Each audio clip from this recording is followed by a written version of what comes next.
Huh. And we are back and spawning in the top left. Oh my god, I missed it. 12 full? 12 full, let's go. In the top left hand corner of Lightshade LE, we have the Brazilian Zerg player. He is red, representing the CranKy Ducklings. Oh my, getting proxy, let's go. We have Erik. And spawning in the bottom right hand corner. This man doesn't even know who he's playing against. He doesn't even know. Mate, you've never heard of Erik? Chefunada Tronxxx in the chat. We have the Argentinian Protoss. He is blue, representing Lethal Perfect. It is Tronxxx. Going for the proxy 4 gate? No, there's a forge here as well. Proxy 3 gate with a forge. Against a 12 pool, I think he's just dead. I think the probe is gonna go down. There's no second probe, so there's gonna be no cannons either. We need cannons at home, but the hatchery gets thrown down. I was about to say that Erik was gonna go for the proxy hatch. He sees that there's nothing at home. He sees that there's no base.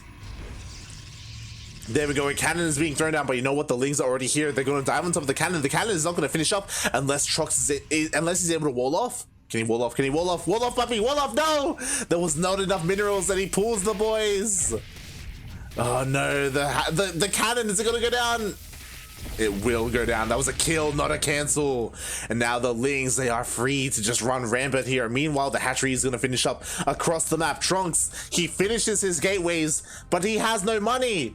He's broke. He makes 1 zealot. That's all he can do. And he's going to lose the pylon. He recalled. Oh, that's what happened. He recalled the zealot. But here we go. More Lings are coming across the map. He needs to wall off, man. You need to wall off. He throws out a cannon. Oh, but it's so far back. It's going to do nothing. And the zealot gets surrounded. Zealot will go down. The pylon will go down. GG gets called. And Erik takes game 1. Wow. GG. Welcome Soundo to the stream. Welcome ANZ champs tonight. No, not tonight. If it was tonight, I wouldn't be cutting Sentimiento Latino.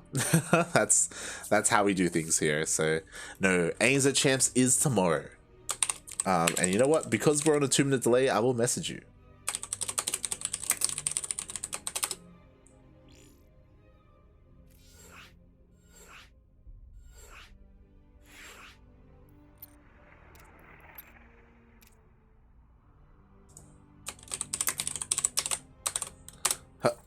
Letting them know that I'm ready. I'm looking at the chat. No, the Argentinian economy. Ay.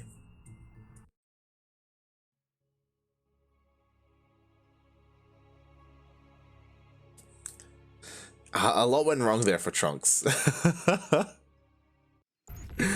Oh god, I'm just watching the replay on the stream, but here we go. We are spawning in game number 2 of this best of 3 series, and in the top right hand corner of Jagannatha LE, we have the Brazilian Zerg player, the best Zerg player in all of Latin America, representing the CranKy Ducklings, our very own team. It is Erik. Not wasting any time and going for the 12 pool. And spawning in the bottom left-hand corner of Jagannatha LE, we have the Blue Protoss representing Lethal Perfect, and also from the land of Argentina, it is Tronxxx. Step aside, E-Legacy. We have another Argentinian Protoss player here. And he's pretty good, you know, he's Masters. That's not bad. That is not bad at all, but it seems like he is unfamiliar with the pro scene in Latin America. And it makes sense just because, again, I've never seen him compete in this tournament before. So it's really cool to see him kind of like take his first steps into the pro scene, into Sentimiento Latino, getting a little bit more familiar with all these players. But we'll see how he does. He goes for a probe scout. He sees that it is a 12 pool opening, so he knows that Lings are going to be coming across the map. Would you see immediately he's trying to set up a wall, but there is a drone and there is a proxy hatch. Oh, Tronxxx checks, he sees, what is his response? Is he gonna pull the boys or is he gonna let this happen? And so far, he is letting this happen. He focuses on his wall instead, and honestly, there's a pretty good wall, right? The buildings are here, the Zealot is being chronoed out, so this should be out in time for the Lings. The Lings are gonna get here in a couple of seconds, but so will the Zealot. There we go, boom, beautiful. Zealot finishes on hold position. But the hatchery is gonna finish as well, and this is scary. This is terrifying as the Lings are slowly chipping away at the Cybercore. Second Zealot is coming out, and so is the Adept. We even have a shield battery and a second. Okay, no, good response, but no, he gets surrounded. Okay, the Zealot's gonna go down. He's buying a lot of time though. He's just wasting a lot of time on these things. They could have been chipping away at the Cybercore instead. Meanwhile, the hatchery is about to finish. Will he let it finish is my question. As Zealot will go down, but we do have an Adept. There we go. Hatchery's done. Queen is on the way. Oh my god. And I've never seen this scenario play out before. Typically when Erik does this, the hatchery gets cancelled. That's typically what happens. Like, as in, the Protoss player is able to defend, but he usually does this against stronger Protoss players.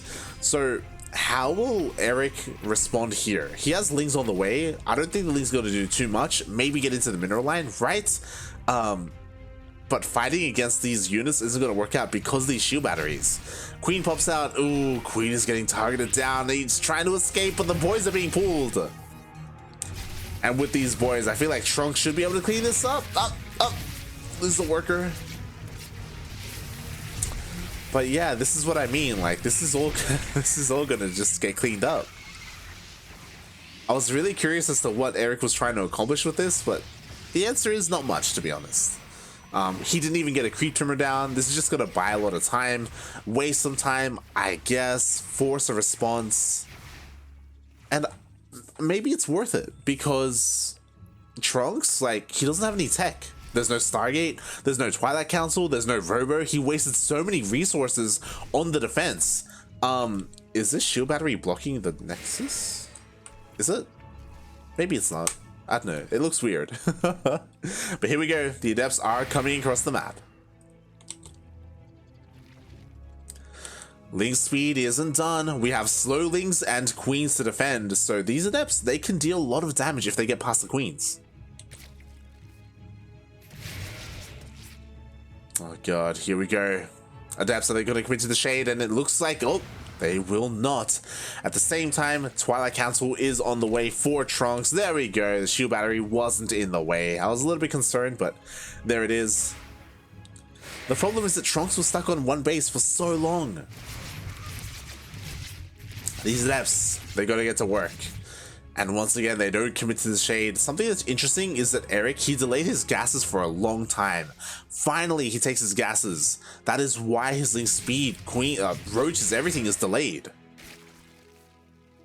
Oh, he has to be so careful here. Meanwhile, finally, the hatchery does get cleaned up. We have a Robo on the way. This should be for, I mean, we'll see if this is for Glaive Adepts or not. Again, Tronxxx has a lot of minerals and gas. I'm waiting for either Glaive Adepts or like a Dark Shrine. Anything. And there it is. Glaives are on the way for Tronxxx and a Dark... But que no los dos? Why not both? Makes sense, I guess. He had plenty of gas to work with.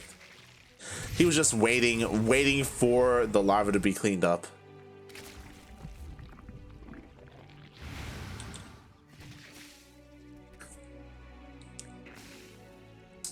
And with this, Tronxxx, he's just done a really good job at containing Erik and keeping him on two bases. Like, Erik, he needs a third at some point. Instead, two-base Lair. Oh, interesting. I mean, he does now have a Roach Warren. He's going for Roach speed. He skipped Ling speed to go for this just because of how late his gases were. But this could get scouted. Oh my god, is it gonna be... Oh god, he commits! Oh my god, and Lings were actually on move command there for a little bit, so these Adepts are going to deal a lot of damage, but the roaches pop out just in time. But even though these roaches popped out, the Adepts are dealing a lot of, like, they're getting a lot of worker kills. 6, 7, 8 drones? Like, this is significant damage, especially because Erik is only on 2 bases, like equal bases with the Protoss. Tronxxx actually has a worker lead. And what does Erik do here? Finally, he cleans up all the Adepts. He has an option. He can go for a 2-base all-in. He's droning up right now, which tells me that, mate, if you're gonna drone up, get a 3rd base. But here we go. Roaches are rushing across the map. What is scary is that there are going to be DTs to defend. Dark Shrine is complete. To be fair, thankfully, Erik does have Lair. He can morph in an Overseer if things are looking a little bit too dicey. But here we go. Here come the roaches. DTs are being morphed in, mate. Where is the Overseer? Finally, it's being morphed in, but a little bit too late, and these DTs are dealing a lot of damage. Oh my god, they take out a Ravager! But in a couple of seconds, there we go. The Overseer does morph in. DTs will be dealt with. And now what stops the Roach Ravager? Oh no! Overcharge wasted against depowered. The Immortal is going to get focused down. Who needs more than 2 bases? At the same time, we have DTs across the map, but there is a defensive Overseer, and GG gets called. Erik defends at home, and he executes that 2-base all-in beautifully. GG. I say 2-base all-in. He had to throw it on the way. There wasn't enough at home to defend, and Erik takes the series.